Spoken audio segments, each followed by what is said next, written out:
And so you've probably heard these things from people as you were trying to find out about the family. Well, what happened was this person was being shouted out and called after all kinds of nasty names and things.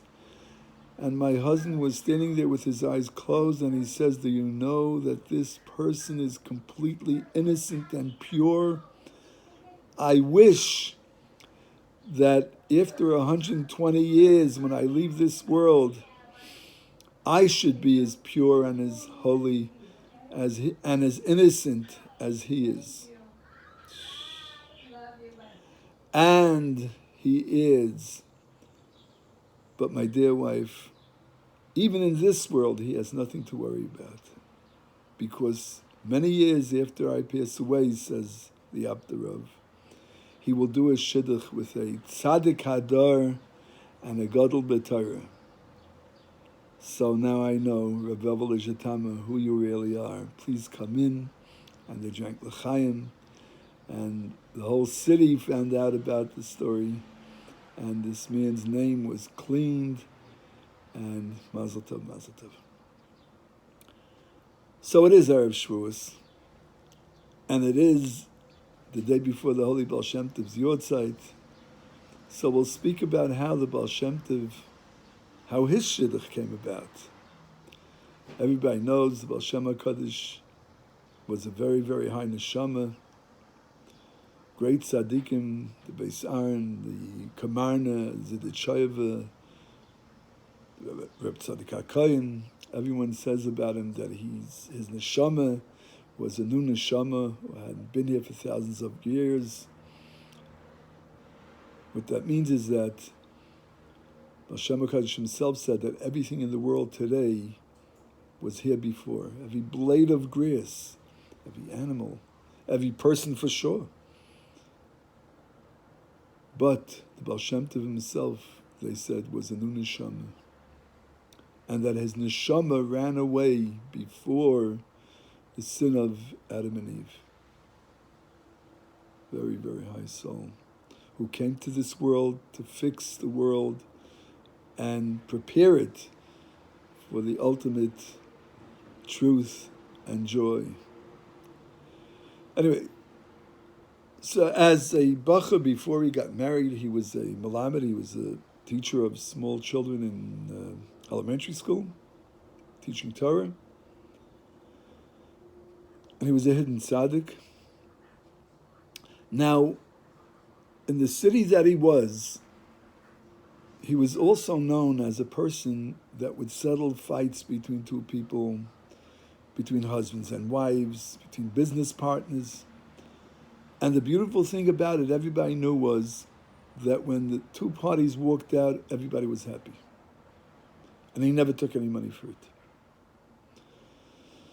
In that city, or right nearby, there lived the great Gaon and Tzaddik and Kabbalist and Posek and Halacha, the Hedlike Reb Avram Kiteva. Reb Avram Kiteva was the father of Reb Gershon Kiteva. Reb Avram Kiteva belonged to an organization called the Vad Arba Aratzos. Some of the members, the great rabbis that belonged to this organization, was the B'nai Yeshua, the Noida Yehuda, Reb Chaim Tzanza Mibrod, the first Reb Chaim Tzanza, who was before the Baal Shem Tov, or at the same time, and Reb Avram Kiteva. So this Reb Avram Kiteva heard about the Baal Shem Tov's special strength in making peace between people. And he was very curious to find out about this person. But once it happened that he had an argument or some kind of a business deal, I don't know, whatever it was, with a person from his community, one of the members of his shul, and he decided he'll go to this Rabbi Yisrael, the Melamed. He couldn't go to his bezdin because it wouldn't be right. And he heard good things, so he wanted to, the way they'd say today, check him out. He went there with the other person, and they came out. They were both very happy. Before he left, the Heilige Baal Shem Tov said to him, Rabbi Kiteva, please, I want you to stay after everybody leaves. I must speak to you. He's very happy because he did want to get to know this young man. Everybody left. Rabbi Avram Kiteva says to him, yes, what can I do for you? And he starts speaking to him in Kabbalah and in Halacha and in Lamdis, and he saw, wow, this is a big Talmid Chacham. This is no joke. He's a young man and he's really very, very learned. And obviously he has a lot of fear of heaven and fine midas. I really like this guy, he's thinking to himself. And the Baal Shem HaKadosh says to him, Rabbi Kiteva, Rabbi Avram, your daughter is my Zivig. If it would have been another person, before he told him and revealed some of his levels to him, he would have said, well, what's that all about? Who are you anyway? But he already had gained respect for him. And he said, okay, where do we go from here? So he says, you will not be alive at your daughter's wedding, I'm sorry to tell you. So how will the shidduch become, he asks him. So he says, you will tell your daughter privately that I'm her zivig, and she should not accept any other shidduch. The sign will be that when I'll come to meet her, she'll see the Shem Havaya, Shem's name of mercy, on my forehead. Okay? Rabbi Avram Kiteva leaves, goes home, tells his daughter the secret, and a few months after he passes away. Big funeral, all the people and all the great rabbis and all the special people from the community, all the Eden. And his son Reb Gershon takes over the rabbinate, takes over the position, both in the Bezdin and in the community, in the city. Besides all his new responsibilities, he also had the responsibility of marrying off his sister who wasn't getting younger. And every shidduch they read her, the best boys and everything, best learners and best chassidus shabachrim and this and everything, she wasn't interested. One day, the Holy Baal Shem Tov comes to the house and knocks on the door, and the Rav answers the door, Reb Gershon. He sees a young man dressed clean clothes, but not so, Baal Shem Tov dressed like a pauper. He says, wait a minute, sir. And he went inside and wanted to give him a quarter. He says, no, I'm not coming to collect money. I came because I am your sister's zivig. I'm her soulmate. He says, what? Yes, I'm her soulmate. He says to himself, oy vey, what am I getting into over here? He calls his sister. He figures every other shidduch she refused. Let's see what she says now. She comes and she right away runs and sees his forehead and she says, yes, that's my zivig. And that's how the Baal Shem Tov HaKadosh married his Rebbetzins. Chosei Yagna Aleinu. Mazel Tov. Next story will be about the Heilige Reb Leib Saris. A number of people from our community, from Kal Bnei Yisrael, community of Jewish friends over the many years, many decades, maybe remember Reb Leib Saris, of whom we always said a story about before Nila, one of those mind-boggling stories. This is another story from Reb Leib Saris. So there was this couple in the Ukraine who were married a long time, and he was a very fine young Talmid Chacham, Torah scholar, fine midos, good person, loved Yidden, known for his Avos Yisrael, also a very rich man. And he was very busy with business all day, and at night he studied for hours and hours, and also had the door open for anyone that needed, whether it was advice or money. The answer was always positive. Very special, good person, loved by all. And he had a son whom he brought up, gave the best education and the best upbringing and learning and in Yerushalayim, and was known as a very good boy. They married him off with a great shidduch. And after some time, he lost all his money. As they say, this life is like a wheel, like a Gilgal, Chazal say, and sometimes we're on top, sometimes we're on bottom, sometimes we're in middle. And he became so poor that he was very respected in the city still for being the good person he was all the years and the great scholar, but it was a little embarrassing for him to stay there. So they moved to Lithuania. Not long after, he was already an elderly man, and he passed away. His son, who was a known scholar and was asked many times to become the Rav, the rabbi, and leader of a number of communities, but always refused because he said, look, my father was a Torah scholar and didn't take a position. I also want. Not long after, the Rav of that city passed away, and the people of the city said, look, what do we have to go to a different community and get a Torah scholar, not knowing the person? We have here the best candidate. And he doesn't have much of a parnasa. Let's ask him.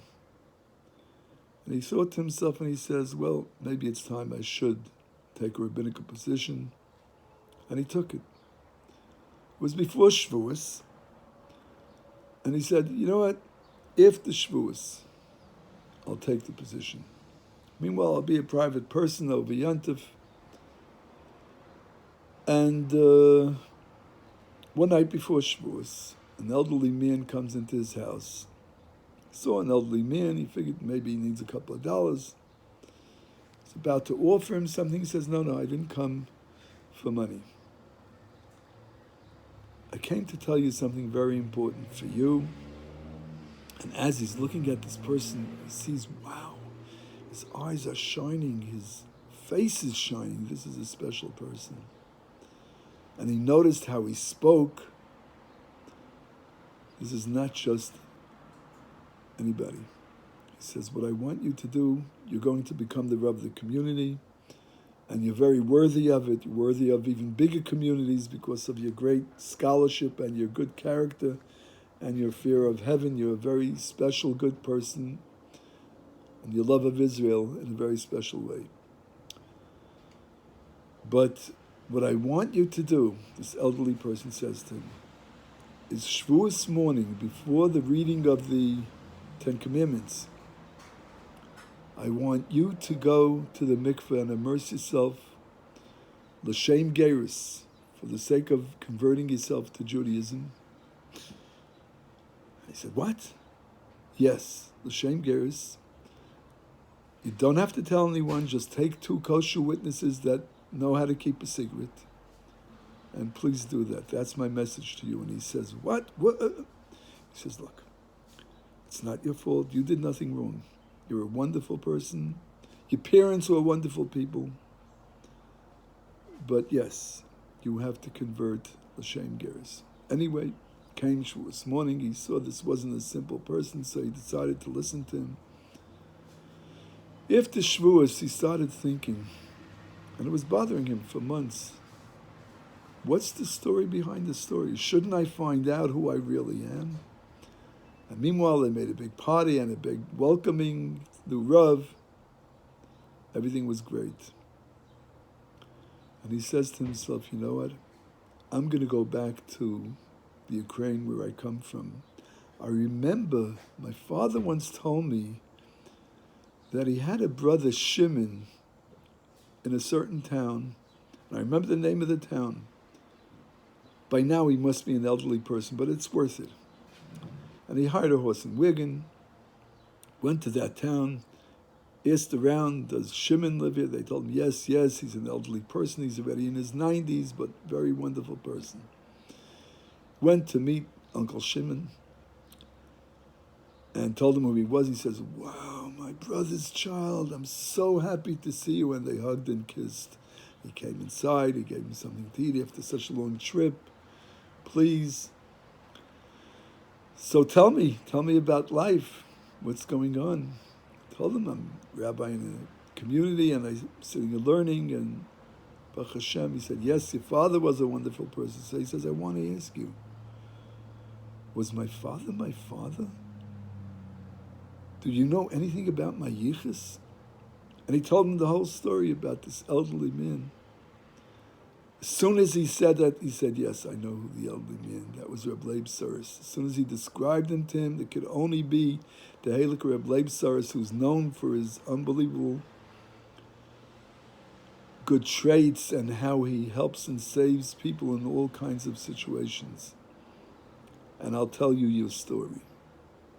Your father and your mother were very special people, religious people, scholarly people, big Baal Tzedakah, helped a lot of people. They had a girl that worked for them in the house, and she got married and had a baby.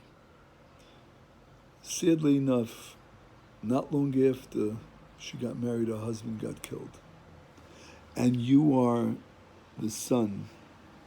She left the country because she was embarrassed and didn't know what to do and how she's going to bring up. Single mother those days was not in the dictionary. Knowing this great Jewish couple that she worked for, she said to them, "Take my son, you don't have any children." And she left. Your father made a bris for you, probably l'shem gerus, but he forgot to bring you to the mikveh. He was a busy person, very busy, day and night helping people and studying and learning. But that's your story. What a special story. The Halik Tzadikim, how they watch and know about neshamas so far flung, and they have big jobs to take care of them. One more story to go. So here in the United States of America, between the wars, there was a great Rebbe, Reb Pinchas David HaLevi Horowitz, the Boston Rebbe. And he lived in Rhode Island, he lived in Williamsburg, finally moved to Massachusetts, where his illustrious son lived for many years, and at the end of his life, a number of years, lived half in Israel, half in Massachusetts, by Vaughan, Massachusetts. The father, when he came to America, was a very special person, loved by all, and was known for his Avos Yisrael. Great, great, great Torah scholar. Though he was blind, he knew everything by heart. Shas with the Rishonim, word for word, and was busy helping people in the new world of USA. A Yid comes to him one day and says, "Boston the Rebbe, they want my son to come to the army, the American army." He says, "Okay." He says, "Yeah, but I don't want him to go to the army." So he says, "Okay, are you keeping Shabbos?" He says, "No." He says, "You keep Shabbos and your son won't go to the army." Okay? He says, "Rebbe, I promise I'm going to keep Shabbos." And sure enough, he goes home, starts keeping Shabbos, and 2 weeks later, his son gets another letter from the government that we want you in the army. He comes running to the Rebbe crying, "Rebbe, they want my son to come to the army." He says, "Did you start keeping Shabbos?" He says, "Yes, since the Rebbe said I keep Shabbos." Says, "Fine. You keep Shabbos, your son will not go to the army." And the third time and the fourth time, finally, they send his son a letter that this Tuesday he must come to the ship in this place so that he could go to the army. And he packs up his duffel bag and his things, and he goes to that place. goes on the ship, they're ready to go off, and all of a sudden he falls and breaks his ankle. And the general there says to his people, what a schlepper. We don't need such schleppers in the army. Goldberg, go back home. You keep Shabbos, some won't go to the army. People have a great Shabbos, have a great Yontif. May Hashem help. We should receive the Torah with much joy and fire, Slavus Kedusha. And as it says in Beisaron and many Halakha Svarim, that a Yid must decide and believe right then and there at receiving the Torah that I'm becoming a new person, and believe in himself that he will never return to his foolishness anymore. With much love, Afelechem, Shavous.